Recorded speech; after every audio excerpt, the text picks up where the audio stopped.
This Friday in Alaska, Donald Trump and Vladimir Putin meet face-to-face in what Trump calls a feel-out session. But many in Ukraine and Europe see it as something else. On paper, it is meant to end the war, but in practice, it could redraw Ukraine's borders in Moscow's favor without a single Ukrainian in the room.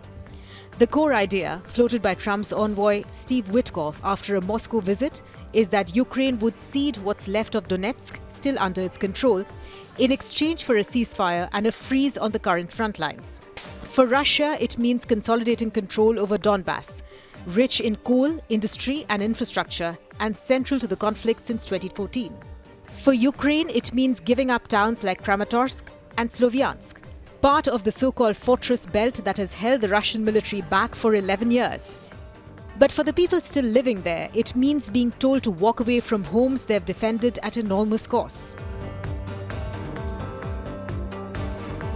In Sloviansk, residents have seen this script play out before.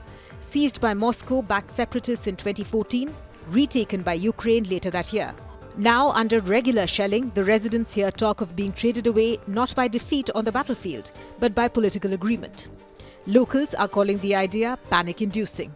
Trenches west of the city are dug for a fight, but few imagine that their ally in Washington might be the one to decide their fate.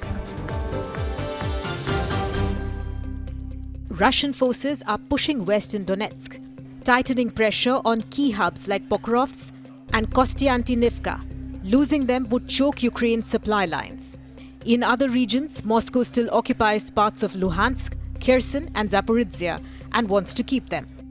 Any map drawn in Alaska has to contend with the fact that front lines are shifting, and right now they're moving in Russia's favor. Trump says he will try to get back territory for Ukraine. Realistically, that might mean small slices of Sumy or Kharkiv, the buffer zone areas Russia has only partially taken. Ukraine could also seek the return of the Zaporizhzhia nuclear power plant or parts of Kherson. But none of this is confirmed, and Russia is unlikely to give up the land that breaks its access to Crimea. Putin proposed the Alaska bilateral and Donald Trump agreed. Ukraine was left out, told it might join later. European leaders have warned against peace without Ukraine, saying any border deal made over Kiev's head is dead on arrival. Zelensky has been blunt, stating that no land to the occupier, ceasefire first, negotiations after. Trump's stated condition is a 30-day unconditional ceasefire before any political concessions. Ukraine accepted that in March, but Russia didn't and has doubled its attacks ever since. Putin's terms are the opposite. No ceasefire until Kiev cedes the 4 regions Russia annexed in 2022, NATO renunciation and limits on Ukraine's armed forces.